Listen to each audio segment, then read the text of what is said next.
అధ్యాయము 4వ అధ్యాయము 16వ వచనాన్ని ఒకసారి ధ్యానించాం. ఎఫెసీ పత్రిక 4వ అధ్యాయము 16వ వచనాన్ని ఒకసారి ధ్యానించుదాం.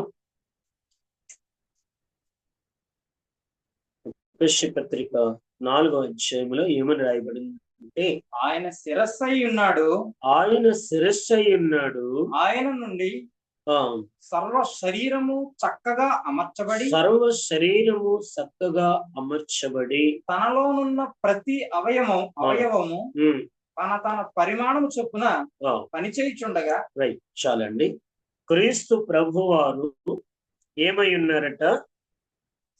ఆయన శిరస్సై ఉన్నాడు, మిగతాదంతా కూడా శరీరమై ఉన్నది. దేవుని బిడ్డలారా, ప్రియమైన దైవ జనాంగమా, యేసు ప్రభు వారు శిరస్సై ఉంటే ఆధ్యాత్మిక లోనికి మనం వెళ్ళినప్పుడు సర్వ సంఘము సర్వ శరీరమై ఉన్నది. అంటే సంఘమే శరీరమై ఉన్నది, సంఘమే ఆయన శరీరమై ఉన్నది. దీనిని మన ఆత్మీయ కోణంలో ధ్యానించినప్పుడు శరీరములో ఒక భాగము భుజము. భుజము దేనికంటే బరువులు మోయటానికి. భుజము దేనికంటే భుజ బలము అంటాం కదా. ఒక మనిషి ఎంత శక్తివంతుడు, ఎంత బలవంతుడు, ఎంత గొప్ప కార్యాలు చేయగలడు, ఎంత జనాంగాన్ని జయించగలడో తెలియచేసేది భుజం. ఎంత తెలివైన వాడో తెలియచేసేది శిరస్సు అయ్యుంటే, ఎంత బలవంతుడో దానిని తెలియచేసేది భుజము. దేవుని బిడలారా, దేవుని భుజము మారిపోయింది. దేవుని భుజము మారింది. ఆయన భుజము మీద ఉన్న రాజ్యభారాన్ని మనకిచ్చి, మన భుజం మీద ఉన్న పాప భారాన్ని ఆయన తీసుకోవడం జరిగింది. కాబట్టి ఎవరికి ఇచ్చాడు ఆ రాజ్యభారాన్ని? యేసయ్య అంటే ఆయన శిరస్సై ఉన్నాడు, సంఘము సర్వ శరీరమై ఉన్నది. సర్వ శరీరములో బరువు మోయగలిగిన శక్తివంతమైన భాగము, ఒక దేహములో బరువులు మోయగలిగిన భారాన్ని భరించగలిగిన భుజము మనమే. దేవుని ప్రజలే, దేవునికి ఇష్టమైన వారే, దేవుని బరువు మోసేవారే. దేవుని బరువు మోసే వ్యక్తిగా, దేవుని యొక్క ఉద్దేశాన్ని నెరవేర్చే వ్యక్తిగా. దేవుని బరువు ఏమిటి? ఆయన భుజము మీద రాజ్యభారం ఉన్నది. ఆయన భుజము మీద రాజ్యభారం ఉంది. ఏ రాజ్యభారం అంటే పరలోక రాజ్యభారం.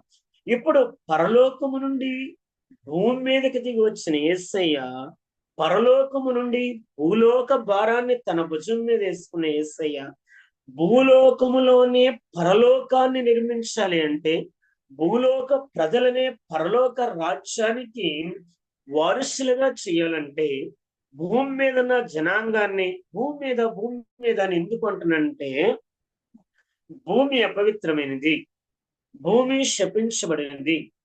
భూమి ఆదాము అవ్వల మూలముగా శాపగ్రస్తమైపోయినట్టుగా మన ప్రారంభ గ్రంథములోనే, ఆది కాండములోనే మనం చూస్తున్నాం. శపించబడిన భూమి మీద, శాపగ్రస్తమైన భూమి మీద నివసిస్తున్న మనిషి భుజము మీద మనిషి మోయలేనంత పాప భారాన్ని మోస్తుంటే, ఆ భారాన్ని ఆయన తీసివేసుకొని ఈ శాపగ్రస్తమైన భూమి మీద ఆశీర్వాదకరమైన దేవుని రాజ్య నిర్మాణము చేయడానికి ఒక సంకల్పాన్ని, ఒక ప్రణాళికని, ఒక ఉద్దేశాన్ని, ఆయన మనసులో ఏముందో, ఆయన హృదయ ఆలోచన ఏమయ్యిందో, ఆయన గుండె చప్పుడు ఏమయ్యిందో దానిని ఆయన తన సంఘానికి ఇచ్చినట్లుగా, తన శరీరానికి ఇచ్చినట్లుగా మనం ఆలోచన చేస్తున్నాం. దేవుని బిడ్డలారా, భుజబలము కలిగి ఉన్నావా? మాట బలాన్ని కలిగి ఉన్నావా? ఒకసారి ఆలోచన చేయి. దేవుని సంఘముగా ఎవరు దేవుని సంఘం అంటే, ఆయన భుజం మీద రాజ్యభారం ఉండెను. రాజ్యభారాన్ని నీ భుజం మీద పెట్టి, రాజరికాన్ని నీ భుజం మీద పెట్టి, ఆశీర్వాదాల మూటను నీ భుజం మీద పెట్టి పాపాల మూటను ఆయన భుజాల మీదకి ఆయన తీసుకున్నాడు. ఈ ఈ యొక్క మానవుల యొక్క లోక పాపములను మోసుకొని వెళ్ళిపోతే అక్కడ మరణం పొందవలసిన అవసరం యేసయ్యకు వచ్చింది. పరలోక మహిమలతో నిండి ఉన్న దేవుని రాజ్యభారాన్ని మోసే సంఘముగా గాని, వ్యక్తిగా గాని, లేక ఒక గ్రూప్ గా గాని, ఒక సముదాయముగా గాని, భూమి మీద ఎవరైనా దేవుని భారాన్ని మోయడానికి ఇష్టపడి, సిద్ధపడి, ఆశపడి ఉంటే పరలోక రాజ్య మహిమ భారము నీ భుజం మీద నీ అంతటి నువ్వే పెట్టుకోవాలి, నీ అంతటి నువ్వే స్వీకరించాలి. నీ బలము నీవే ప్రదర్శించాలి. నా బలము నేనే ప్రదర్శించాలి. నా బలమేమిటి? నీ బలమేమిటి? 18వ కీర్తనలో భక్తుడైన దావీదు మాట్లాడతాడు, యెహోవా నా బలమా అని పిలిచాడు. దేవుణ్ణి యెహోవా నా బలమా అని పిలిచాడు. దావీదు, నీ బలం ఎక్కడుంది? ఇన్ని యుద్ధాల్లో విజయానికి కారణం ఏంటి? ఇన్ని రాజ్యాలు జయించడానికి కారణం ఏంటి? ఇంత చిన్నవాడువైన నీవు గొలియాతును జయించడానికి నీ బలం ఎక్కడుంది? నీ యొక్క పటుత్వం ఎక్కడుంది అని ఎవరైనా అడిగితే యెహోవాయే నా బలమని మనకి సమాధానము ఎలా చెబుతున్నాడంటే, యెహోవా నా బలమా అని ఆయనను పిలుస్తున్నాడు, ధ్యానిస్తున్నాడు. ఇదే ప్రశ్న, ఇదే మాట మనం ఒక్కసారి సంసోను దగ్గరికి వెళ్ళి, సంసోను, నువ్వు చాలా పెద్ద పెద్ద కార్యాలు చేస్తావు, ఫిలిస్తీన్లను జయించావు, నీ పేరు చెప్తే లోకం గజగజ వణికేస్తుంది, నువ్వు ఊళ్ళో ఉన్న మనుషులెవరు పట్టుకోలేని నక్కలను కూడా పట్టుకోగలిగావు, ఇశ్రాయేలు ద్రాక్ష తోటలు పాడు చేయగలిగావు, నీ బలమేమిటి అని ప్రశ్నిస్తే, సామాన్యంగా చెప్పకపోతే లాలన మాటలతో ప్రశ్నించినప్పుడు సంసోను అంటాడు, నా బలము నా తల వెంట్రుకల్లో ఉంది, నా బలము నాలోనే ఉంది, నా బలము నా తలలోనే ఉంది, నా బలము నా జడలలోనే ఉంది అని. బాలుడైన దావీదు యుద్ధములో జయించిన తర్వాత, రాజైన తర్వాత కూడా మాట్లాడుతున్నాడు, నా బలము నా దేవుడే, నా బలం నా యెహోవాయే, నా యెహోవాయే నా బలము అంటున్నాడు. చాలా సార్లు మనకున్న ధనాన్ని, మనకున్న టాలెంట్ను, మనకున్న ఉద్యోగాన్ని, వ్యాపారాన్ని, లోక సంబంధమైన మన స్థితిగతులను మన బలముగా ఎంచుకోకూడదు. అలా ఎంచుకున్నాడు సంసోను. అలాగూ కాకుండా దేవుడే నా బలం అనుకొని, యెహోవాయే నా బలం అనుకొని, దేవుని మీదే ఆధారపడిన దావీదు జీవితంలో జయము జయము జయము చూస్తూ ఉన్నాడు.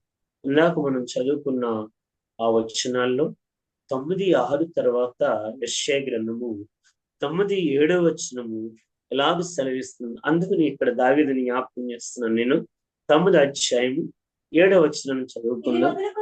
ఇది మొదలుకొని మితి లేకుండా దానికి వృద్ధియు క్షేమమును కలుగునట్లు సర్వకాలము దావీదు సింహాసనము రాజ్యమును నియమించును.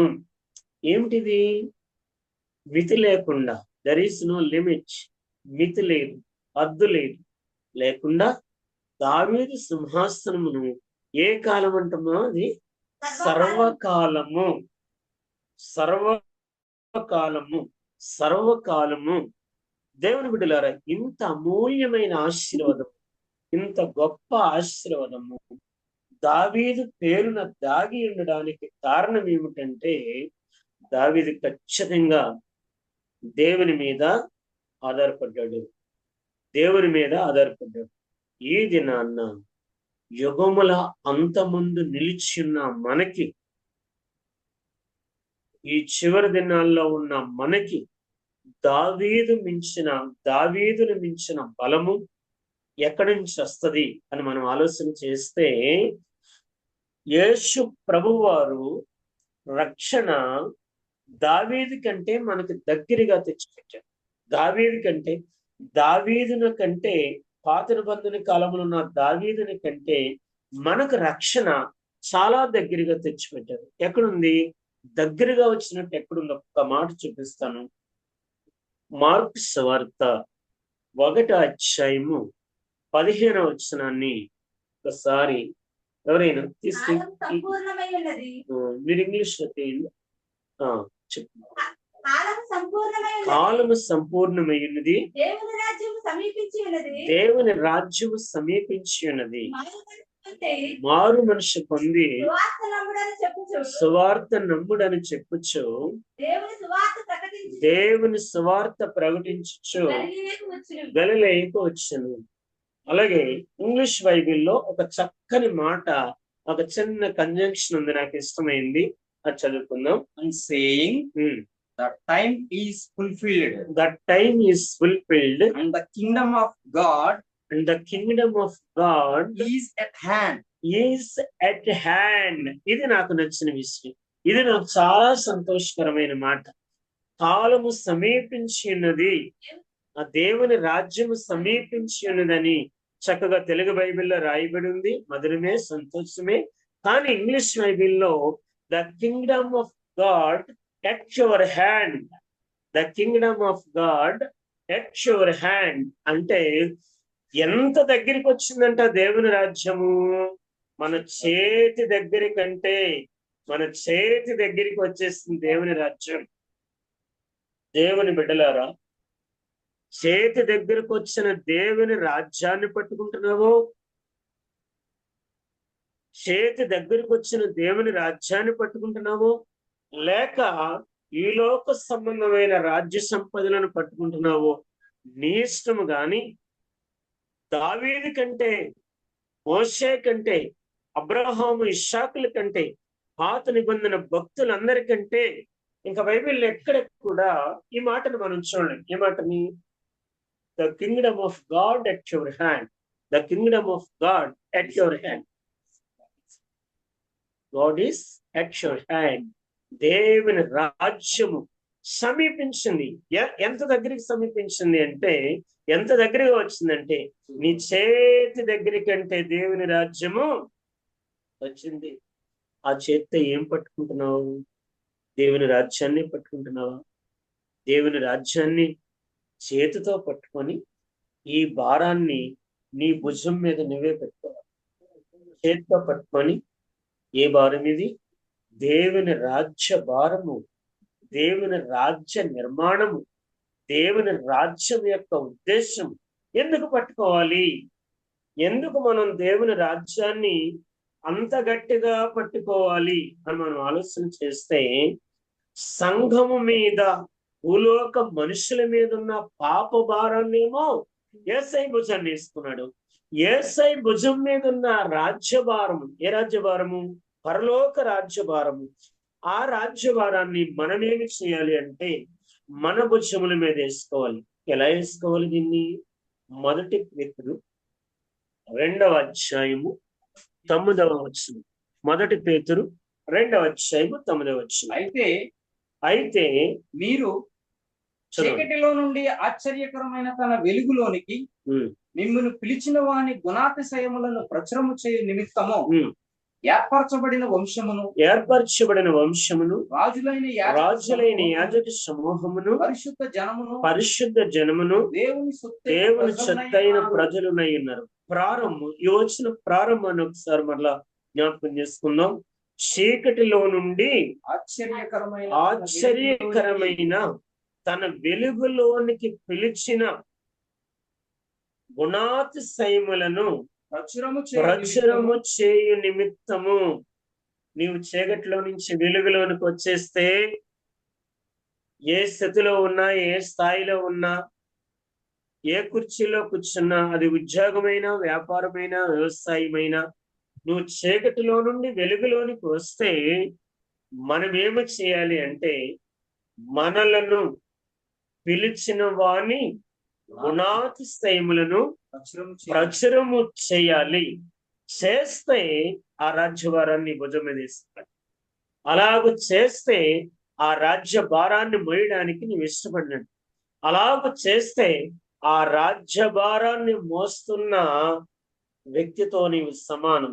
ఆ రాజ్య భారాన్ని మోస్తే ఏమిటి ప్రయోజనము అంటే, కొందరిని చీకటిలో నుండి, కొందరిని పాపములో నుండి, కొందరిని విగ్రహారాధనలో నుండి, కొందరిని మరణకరమైన పరిస్థితుల నుండి, కొందరిని అగ్నిలో నుండి బయటికి లాగినట్టుగా, నీవున్న స్థితిలో, నీవున్న పొజిషన్లో, నీవున్న స్థానంలో మనం ఏమి చేయాలి అంటే, ఏమి భౌతిక సంబంధంగా మనము ఏమి చేస్తున్నా, ఏ డ్యూటీ చేస్తున్నా, ఈ జీవనోపాధి సంబంధమైన ఏ స్థితిని మనం కలిగి ఉన్నా, మనము ఏమి చేయాలి, ఏంటి మన గురి అంటే గనక, చీకటిలో నుండి కొంతమందిని వెలుగులోనికి లాగాలి.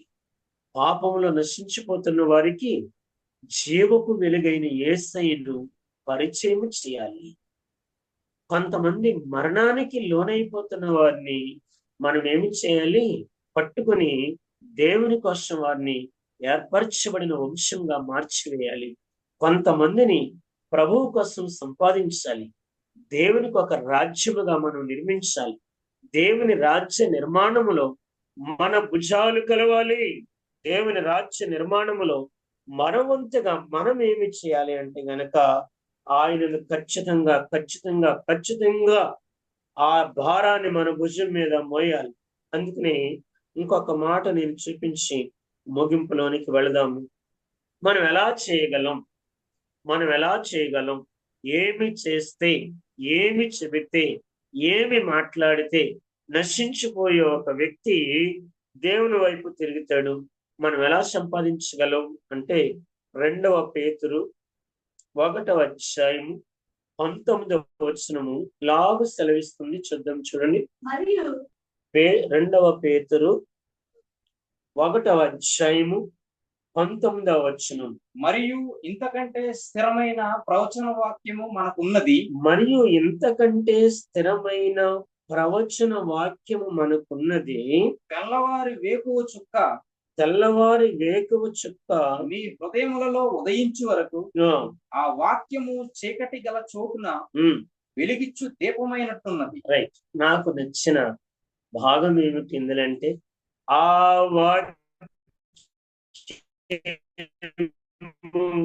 చీకటి గల చోటున వెలిగిచ్చు దీపమైనట్టున్నది.